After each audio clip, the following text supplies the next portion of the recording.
Hi there, welcome back to another video. we felt like we would sit down again for another conscious conversation. That's right. Yeah, because we've had a subject in our awareness for a while now that we would like to speak about today. The term narcissism or even psychopathy is pretty much very blown up out there at the moment, but we felt inspired to give our own viewpoints and perspectives on it, not so much from a clinical perspective, although you can't really avoid that, talking about what narcissism is and where it comes from, but more of a soul perspective on that, or most importantly the perspective of the esoteric or the esoteric dimension on narcissism, psychopathy.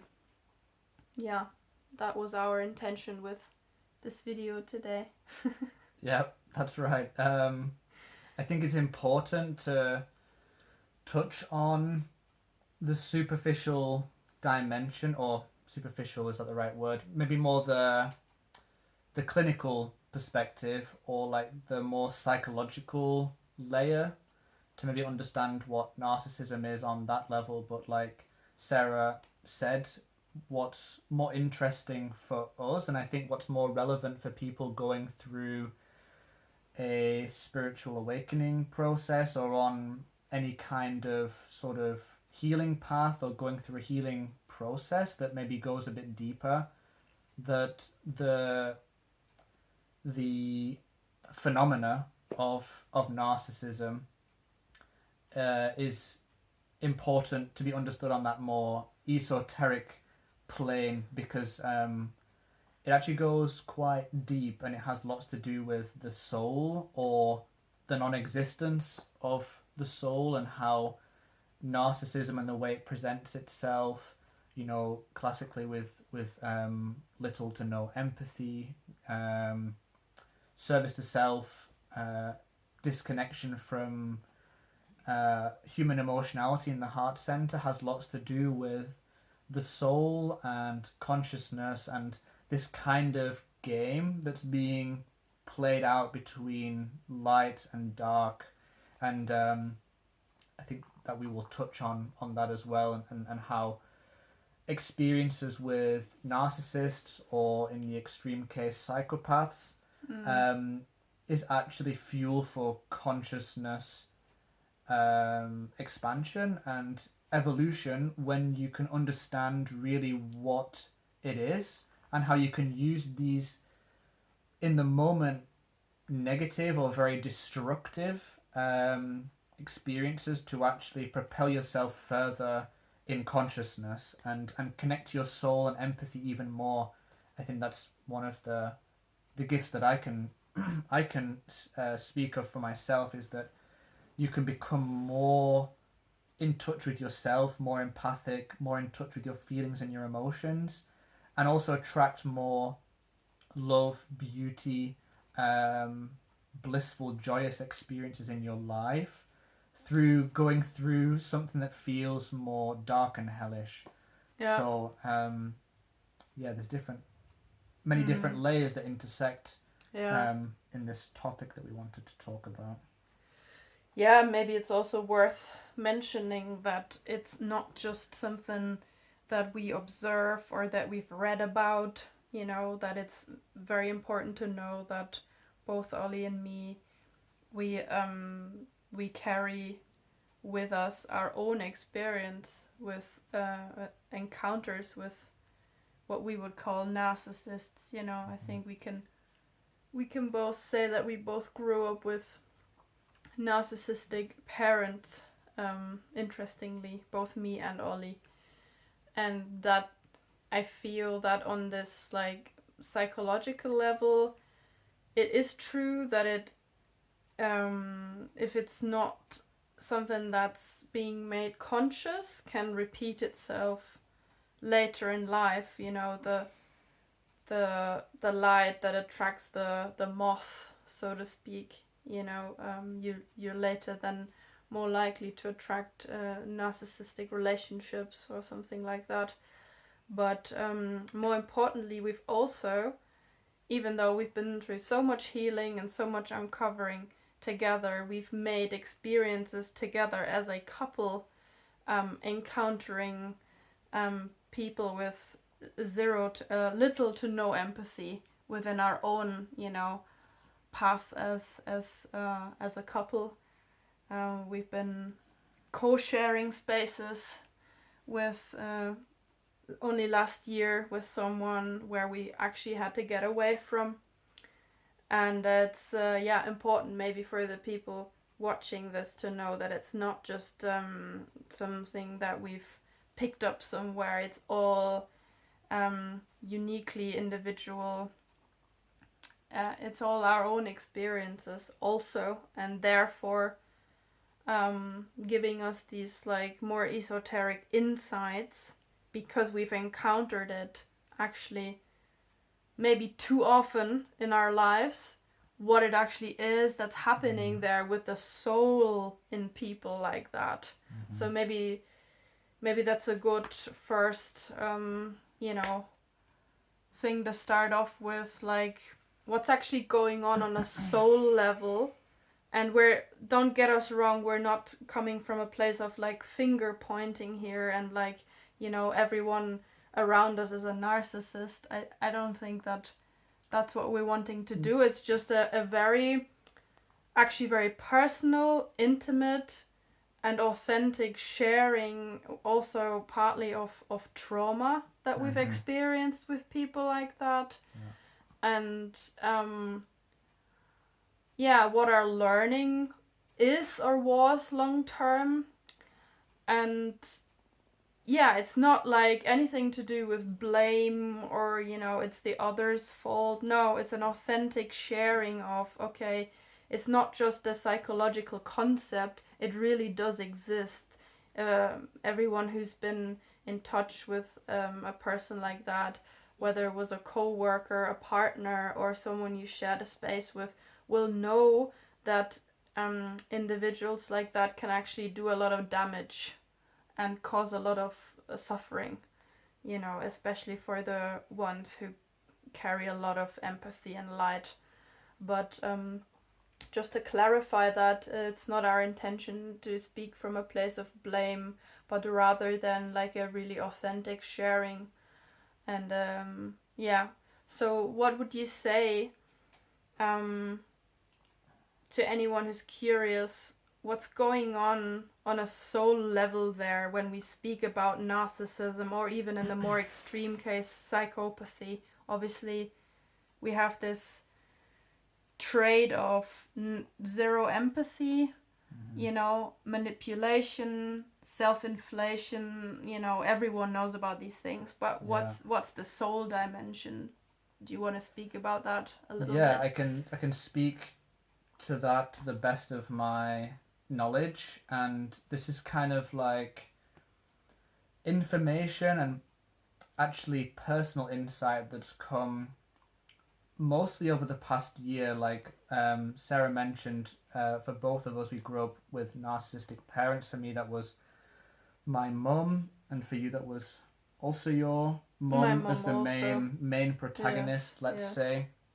So I was in a narcissistic household up until, I mean, I was in a, you know, connection with a narcissistic mother up until only last year. You know, there was a pivotal moment where something very significant and very sensitive happened in my life, where I felt the need to share that with both my parents, and the way in which they responded and reacted to that solidified and crystallized in my consciousness the level of malevolence and lack of empathy that this person actually had and always had I'd been aware of it for a very long time. I'd just been in a state of denial, really. And since then, and living on a farm in Ireland where Yeah. the farm owner turned out to be, a narcissist, I don't know if I would go as far as to say psychopath, but it was bordering on like the psychopathic level Yeah. from Maybe. what we saw. But Yeah. I know you kind of want to go into the soul level, but I just Yeah. wanted to give Of course. some Yeah. context maybe to the experience. Yeah, experiences that we've context had. is very important. I just wanted to add that maybe some people ask themselves what's actually the difference, you know. I don't feel personally there is much of a difference, you know, when we talk about narcissism or psychopathy, because I feel that the foundation is the same. Mm-hmm. You know, we can talk about the psychopathic serial killer, but in essence, you know, the which is an extreme manifestation, of course, but in essence, if it happens to you in your everyday life or your next door neighbor, narcissistic personality disorder is the foundation of that is the same. The one can become the other if it manifests itself to an extreme way, but I feel it's important to understand that the foundational dysfunction in both is the same.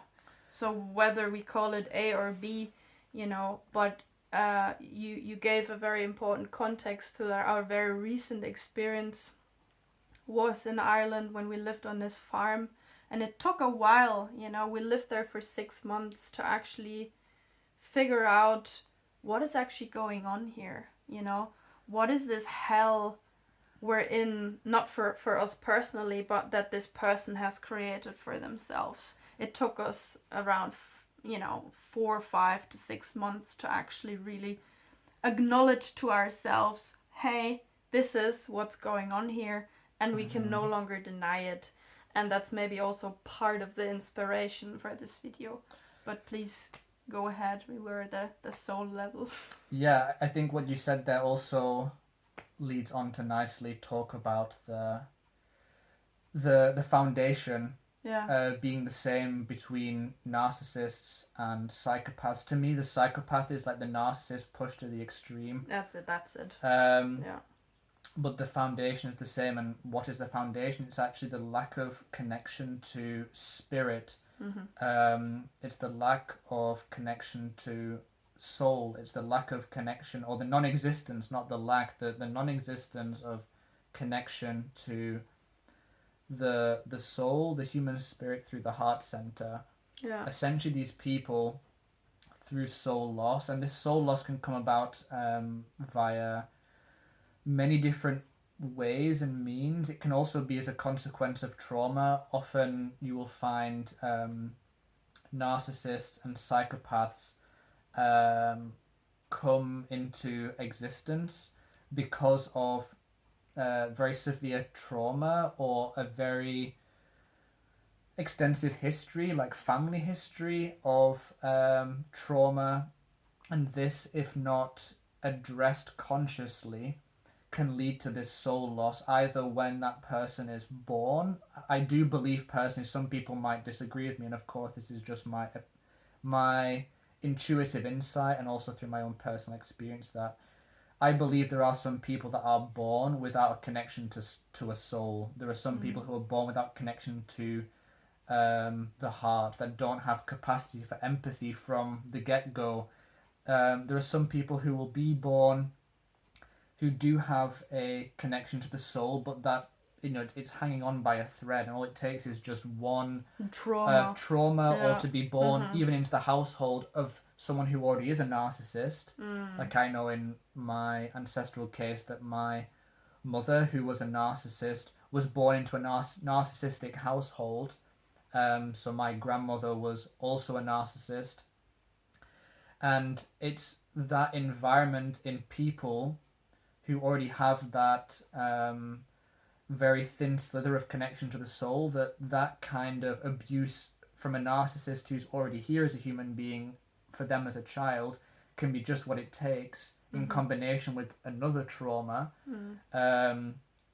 to completely sever that connection. And then what is left is essentially a human being that is There's a shell. driven, motivated purely by psychological impulse, that they are instinct-based, instinct-driven.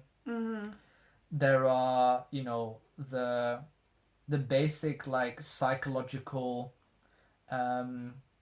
pathways or neurological pathways and impulses in place, instincts for that person to survive and continue, you know, their life in a human way, you know, to meet their basic needs in order to make it. But instead of a soul being the driving factor, you have something malevolent in its place, because at the core, almost exclusively with these people, they're looking to manipulate. They are incredibly like aggressive, hostile people. They will find any excuse to make you feel small, to keep you controlled. You know, their reign, so to speak, is carried out through this like quite sophisticated network of control, which they operate and enforce using shaming to people. Compulsive lying. Compulsive a big lying, one that we've for noticed, sure. for example, with this most recent experience, that we figured out at some point that we were constantly lied to by an adult man, and it was part of the imagery, actually, just like maintaining this image that the narcissist wants to like present, and the lying is part of like maintaining that. So yeah, I'm sorry.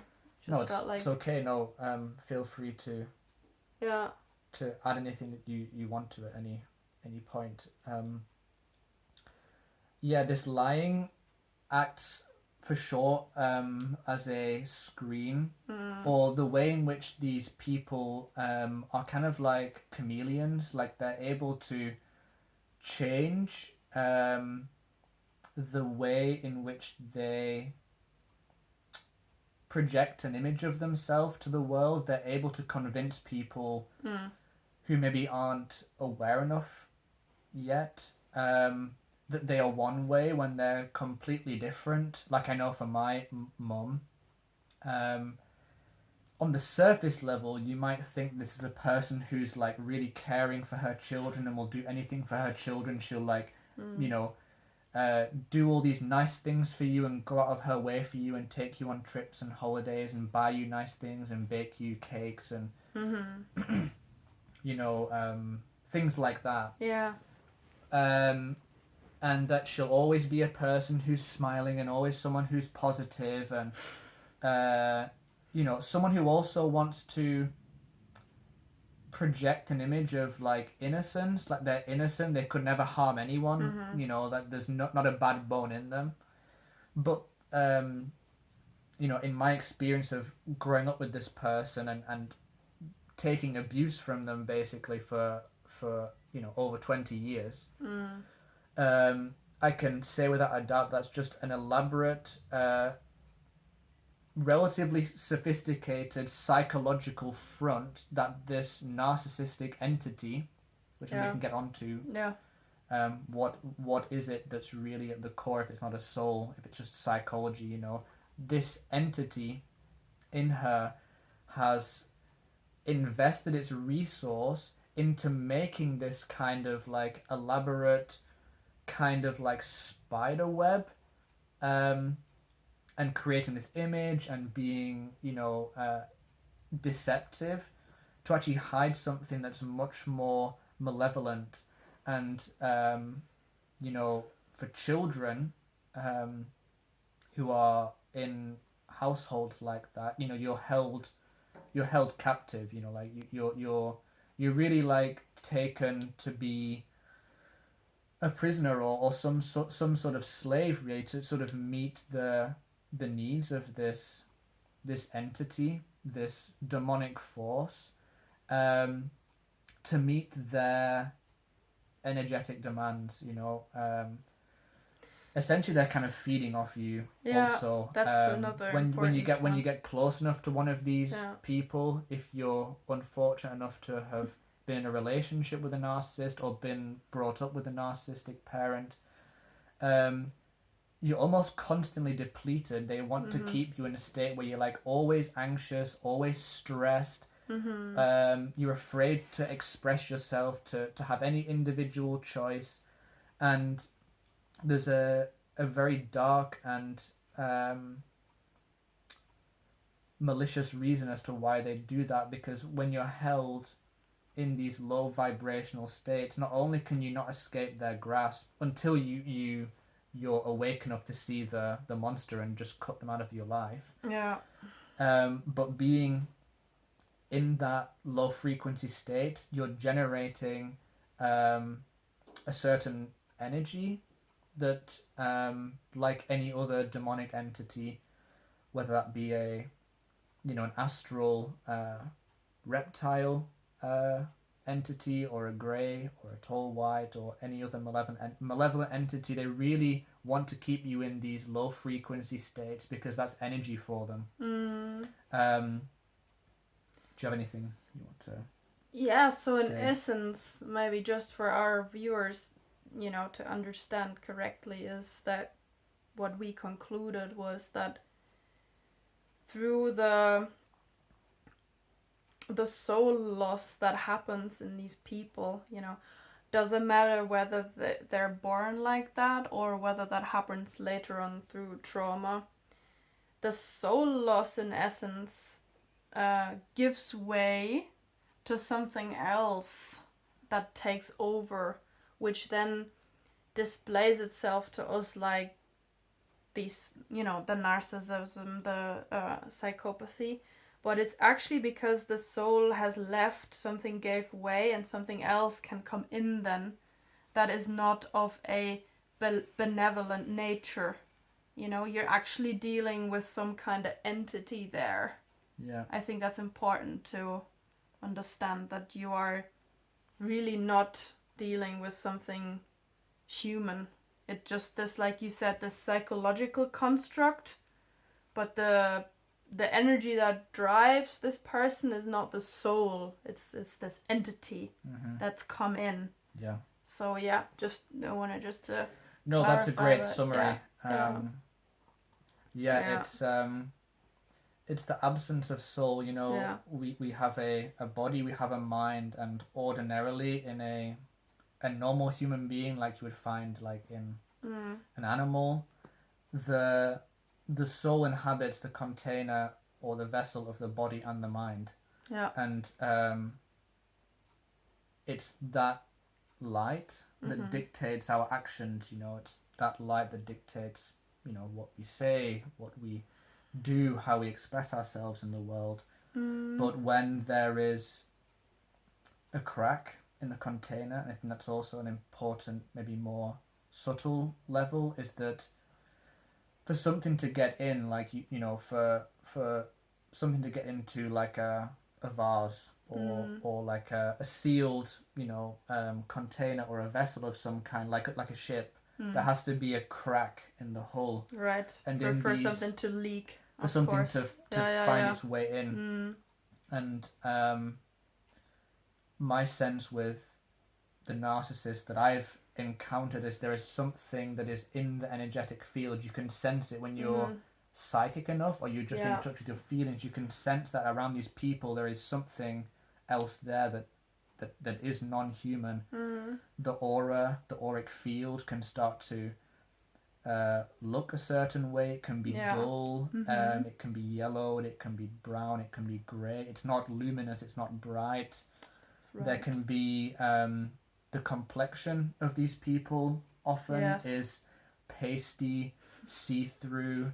They can look almost like in their skin and their complexion somehow like rubber-like, or as if they've been like treated by some sort of chemical, like something unnatural, formaldehyde, or they even can give off like smells. Like if you're psychically sensitive enough, like you can pick up that in these people's energy field there can be like acrid kind of smells, like sulfurous or something chemical, like some, like in a hospital where everything's been sterilized. Yes. That sort of sterile sense in the person, and those and smells that can also reflect that. And I in my sense and my experience, that comes from something being directly possessing the mind and the body of that person. And that crack is like a weak spot, and in my opinion that comes from almost like one trauma too many, or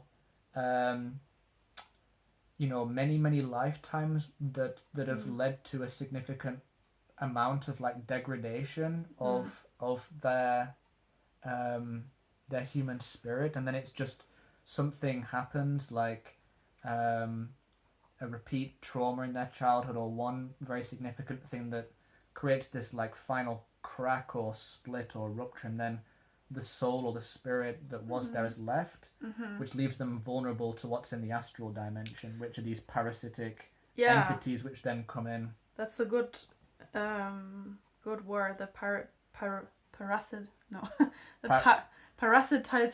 or how that's do you say? Parasitization. That's the word. Yeah. You got it. I think I've even heard someone speaking about certain astral entities. When you're psychic enough, you can detect certain smells, or colors to them, and that's pretty much in essence not any different with these people. There is something there that possesses them, Therefore, I always found when I was around someone like that, there was this incredibly shell-like quality around them. We always say that there's just no one home, kinda. Towards the end, with our farmer we've been staying with, we've actually had conversations with him because we needed to confront certain things, how we actually felt living there. And when we sat around this table, you could sense that the quality of when you look into these people's eyes, there's just no one home. It's like, I always call it like it's void-like. Yeah. You feel like you're interacting actually with something quite void-like. Like you're speaking into empty space. Into speaking into empty space. It's just like disappearing into like nothing. It's been swallowed by the dark, and that's, I guess, why many people say whenever they try to make a change with people like that, or try to address something, it's always pointless, because there's nothing they can even change. It's like one very significant aspect about it is like these people cannot change when it's when the possession is going on for long enough. You can't really do anything about it, but actually, like in our case, you can only remove yourself. Or if you've grown up with a parent like that, like in both of our cases, we've had to go through many cycles of painful, repetitive patterns with them to then realize the only thing I can do is I can only drop this person entirely in order to actually live a good life, and I'm sure that the people watching this who've had relationships or encounters with narcissists can confirm that you can actually only remove yourself, because there's nothing you can really do. There's nothing to sort out with them. There's nothing you can change. There's nothing you can heal. I think that's why so many people, when they are unconscious, they remain in relationships like that longer than necessary, because there's something unconscious within them that thinks they can heal something within a person like that. Which we've done also. Which, with our own parents, we've done that. But it also, now that we talk about it, evokes anger within me. And that's also something I find worth talking about, that this whole compassionate root in our society is way too inflated, meaning there's still too much compassion with people like that. Oh, we must understand them too, they have their trauma, yada yada. I feel we're at this point, we don't have compassion anymore, because everyone goes through trauma, but everyone has a chance to evolve, to grow, to let their light shine, and it's not for us to fix these people. And that's why we are actually pretty much fed up with this whole notion about let's have compassion for the narcissist. It's, in my eyes, very inappropriate, but also it doesn't lead you anywhere, because you won't make a change anyway. It's wasted energy. Yeah, I very much had this perspective for a very long time with my mother in particular, who was my first, unfortunately my last experience with narcissism, but it was the main experience that I had. And especially since my awakening, well, prior to my awakening, I was using whatever survival resources I had to actually get through that trauma of living with that person. I wasn't aware that I was in states of like dissociation, fight, flight, friending, many like ways in which my psyche was using intelligently to get through that hell.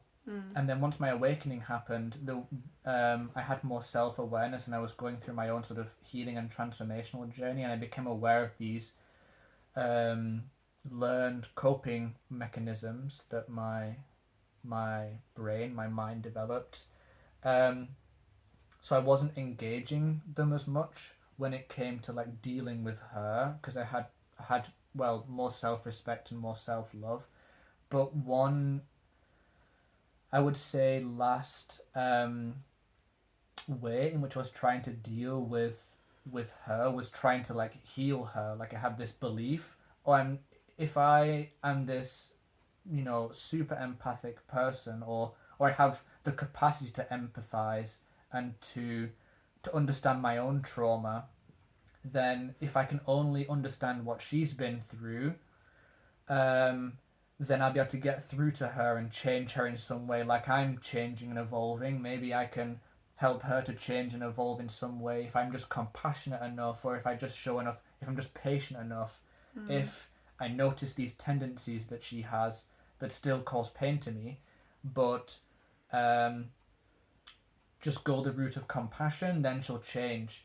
Yeah. And I wish it was different. I wish that it was enough, that we could all be, just aligned with compassion and unconditional love and acceptance and patience with people, that people would change.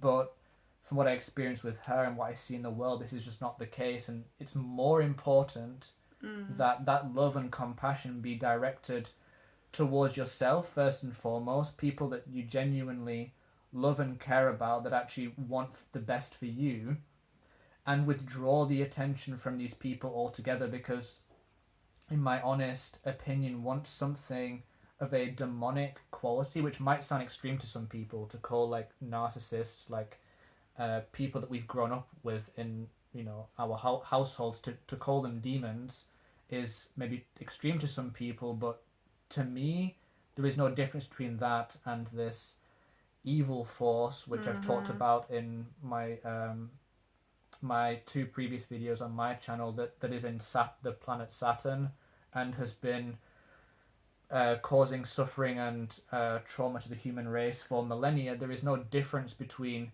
how that force acts through these world leaders in, like, let's say the macrocosm, like the global cult, evil alliance kind of level, and how that's playing out in the microcosm in our household. And compassion is maybe a stepping stone emotion,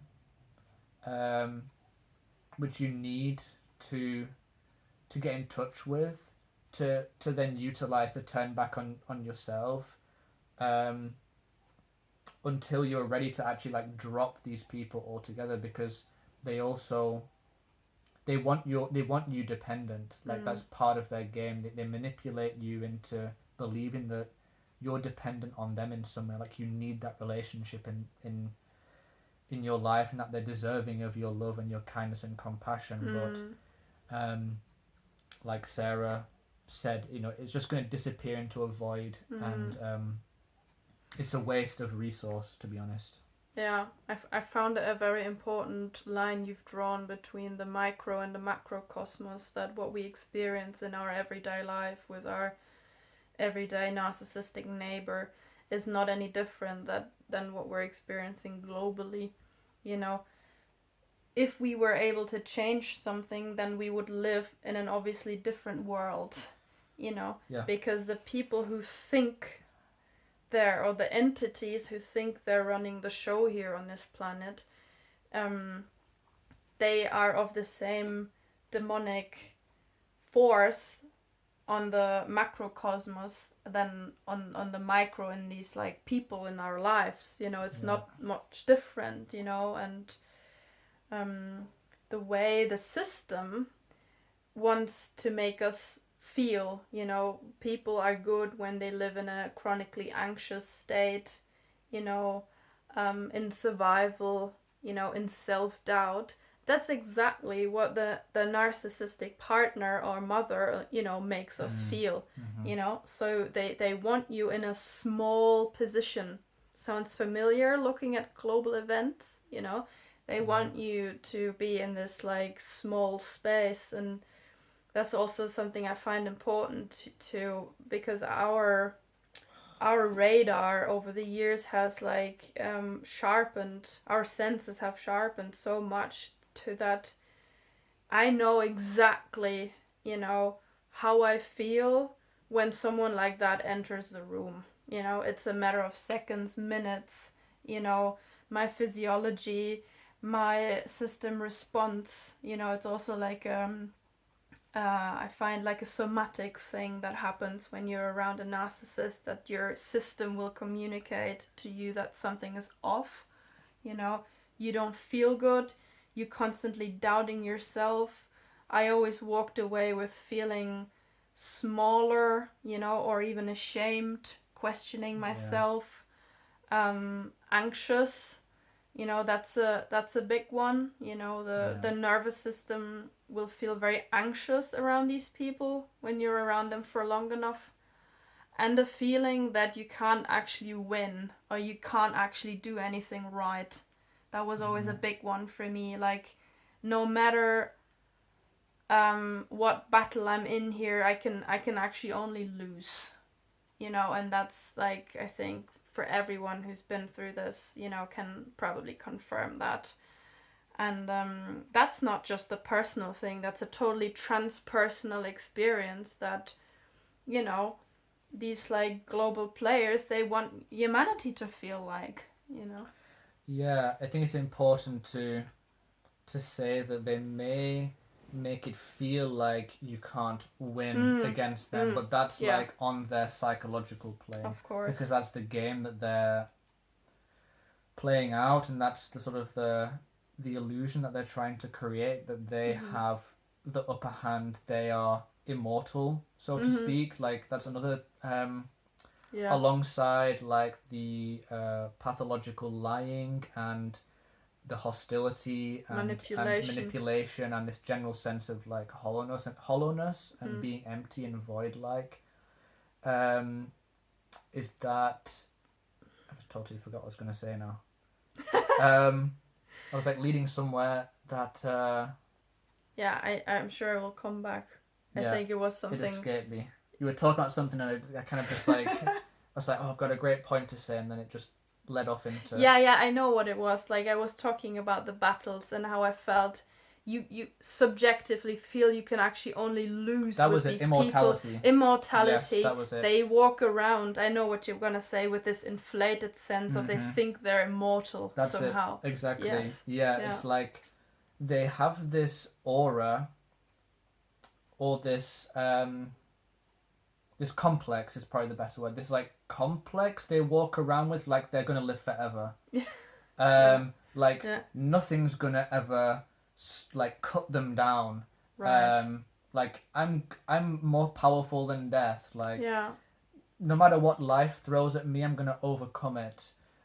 Which on a deeper level is actually a fundamental, deeply rooted fear and insecurity of life itself. Like it's a fear of the light, because deep down these entities, this demonic force, knows that its time is limited. Yeah. It's only so long before the true light, the light of the soul, the light of consciousness, is going to burn it up. You know, its existence is limited. The very fact that it needs an external energy resource by keeping people in the micro and the macrocosm on this planet in these states of fear and doubt and anxiety and insecurity to generate energy, which they feed off, is testament to the very fact that they are less powerful, that they aren't immortal, whereas we are. You know, the soul is eternal. You know, we're an extension of the light that knows no end, the source consciousness. You know,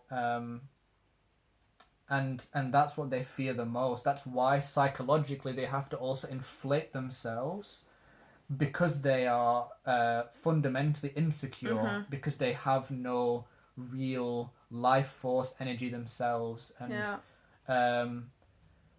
I think at its core that's the reason why all these tactics emerge, to try to keep people smaller, afraid, disconnected, separate, in these low frequency emotional states.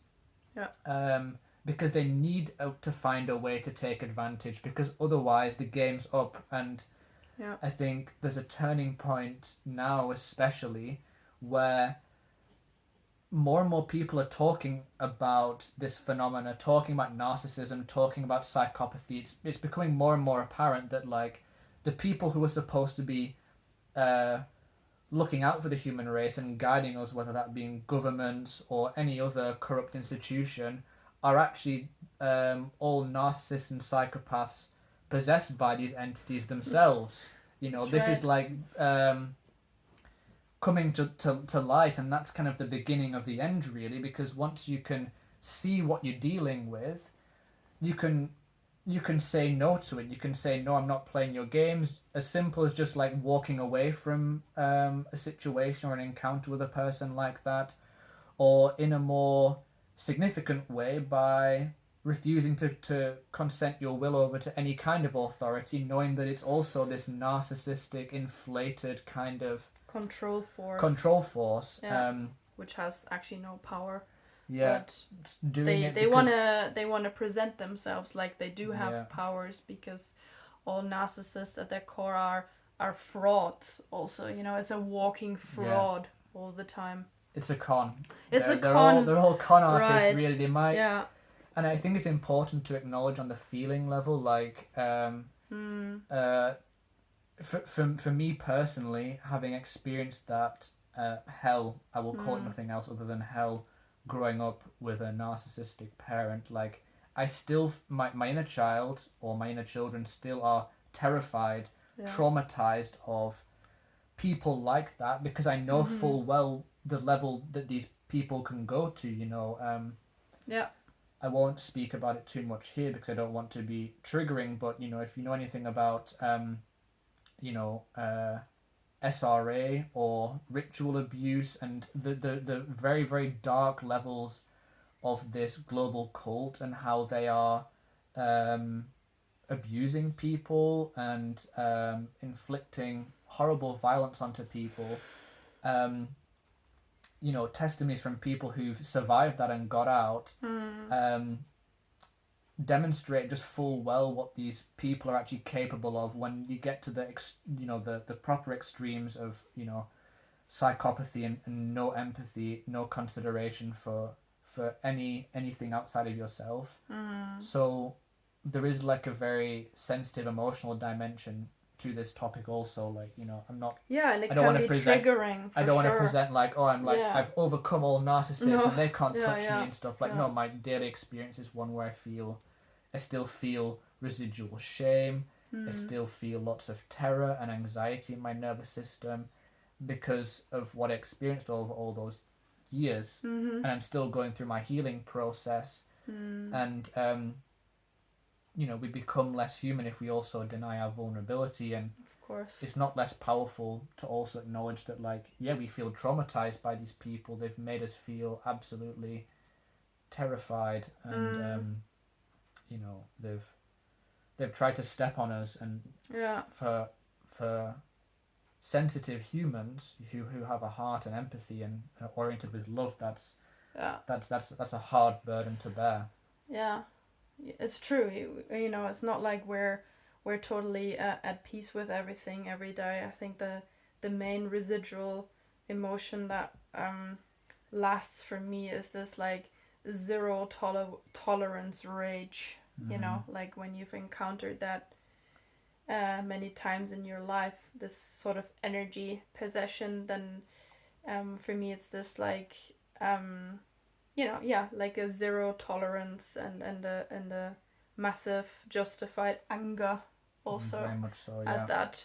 Yeah. And I just felt like, because it's so worth mentioning, maybe towards the end of our video, unless you have some more significant, important things to say, that maybe what happened in our case, or happens when you do confront these entities, like in our case on the farm last year, we were living with this feeling for a while that we didn't feel good there. We were in a very hostile field. We were made to like feel bad all the time. We were made to belittled.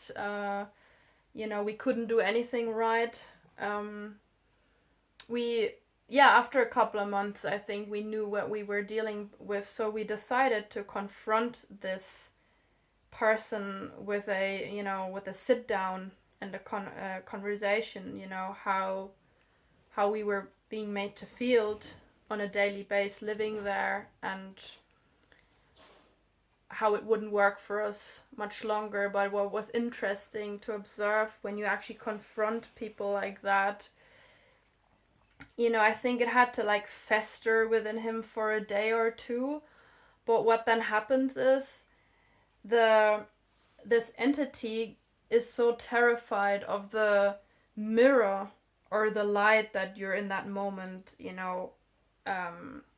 holding towards them, that he had to come back at us, and classic thing, make it about us then. In the end again, we were that's one very important thing. We can't forget to say that these people will always try to invert everything. So you are made to feel, leaving this farm in our case, like we were the problem all along. We were the leeches. We were the energy polluters. After we've made this, for us, quite brave step to confront this person, because it was more than necessary, overdue to do that. The entity can't live with that level of exposure, therefore it has to come back at you again. And that's also what we were actually kind of laughing about in the end, because it was only a matter of time until he would try to like turn it around on us again, making us the problem. So I felt that was just it's important definitely to worth mention. Sharing. And in that like final exchange where we confronted him, he festered on basically what we'd said for a day, and then came back the next day and threw everything back on us that we'd basically told him. It's also like in a way very idiotic, like it just shows more the narcissism. I mean, he was kind of confirming, this like gaslighting, Also, it's a very low level of intelligence too, because it was like, well, he couldn't come up with any argument to defend himself because he knew that he had none. Yeah. So he just basically took what we said and inverted it and like threw it back on us. And in that moment, it required quite a bit of resolve to see what was happening and then to hold strong. And I think the last thing that we said to him was that, we know what you're doing here right now, kind of. You're You know? using these strategies and these words to make us feel small and ashamed, where it's actually you are the one who feels small and ashamed. And that was like, I think, the final remark, and then he just basically was just like frozen, glitching in our doorway, and then soon after we packed our bags and just like left that that guy's energy field, and maybe that kind of ties into like a beautiful quote. Maybe I can quote Sophie Scholl in the end of our video, like maybe you can share who Sophie Scholl is to those who don't know. For everyone who doesn't know Sophie Scholl, she was in the Nazi Germany time in the 1940s. She was alongside her brother and other members of a group called the White Rose. They were resistance fighters, with peaceful means like leaflets, wanting to make people, especially students at the time in Germany, Munich, aware of what was going on, with Nazi Germany and Hitler, and they wanted to expose the psychopathy in that. And in the end, they, for their glorious and profound acts, they were actually executed.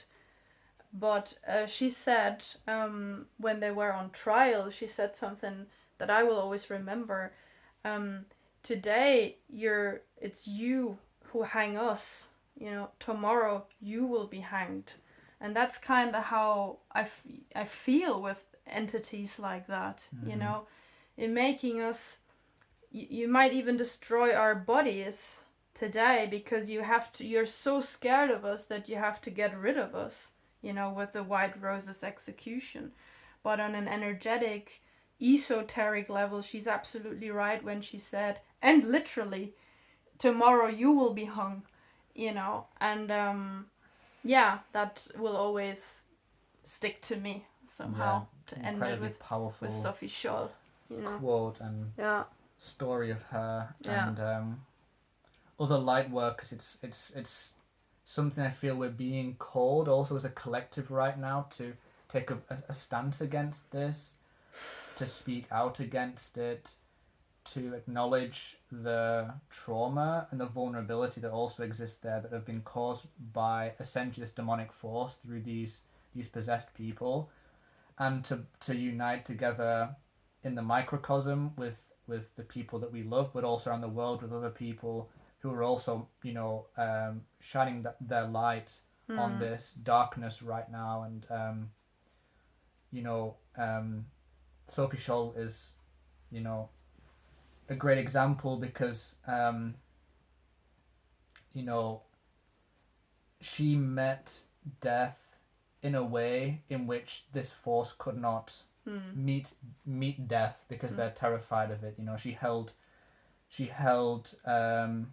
strong to her truth until the very end, because she knew that it was coming from, a place of truth, of love, love for her fellow human being, and could see that these Nazis embodied anything but that. So it was worth dying for, ultimately. Whether we have to go that far right now, I don't know. Maybe we don't have to go that far, but it's a good example, and maybe a good point to end on. And ultimately, this challenge that comes from encountering like evil or narcissism or psychopathy, it's ultimately here for consciousness to grow and evolve beyond. It's only been allowed to exist for as long as it has, because there is some evolutionary benefit that the one being has in allowing it to exist, because anything that exists is only in existence because the one being allows it. So the light has already won. I like that. The light has already won. That's right. Okay, well, I think that kind of wraps it up. We've said we hope what that we wanted to say. We hope that we could give a few insights into this not just clinical phenomena of narcissism, but also the even more important dimension, the esoteric, the soul level. Yeah. And I'm sure that many of our viewers, maybe otherwise they wouldn't click the video, can find themselves even in what we shared and with their own experiences. Yeah, and maybe one final note, if like what we've spoken about today could be kind of triggering for people watching, if you've experienced this kind of like narcissistic abuse or been in relationships with people like that, you know, just take stock of maybe what this was brought up for you, maybe how you're feeling, check in with yourself, and just be loving, kind, and compassionate with yourself, and knowing that you're not alone. Yeah, know that you can recover and heal from these experiences. You're not alone. Many people have experienced it like we have, and it's challenging. It's not easy to have made these experiences and to have to, you know, process these kind of emotions, but you can do it. And, you know, if you want to look for like resources that feel aligned for you, maybe to help with, you know, this healing process, then I would advise that, or you know, someone close maybe you can confide in or talk about these things with. That's very important. Thank you for listening, and maybe until next time with conscious conversations whenever we feel like recording something. Yeah, and something comes to us that we want to talk about. Right. Okay. See you next time. See ya. Bye. Bye.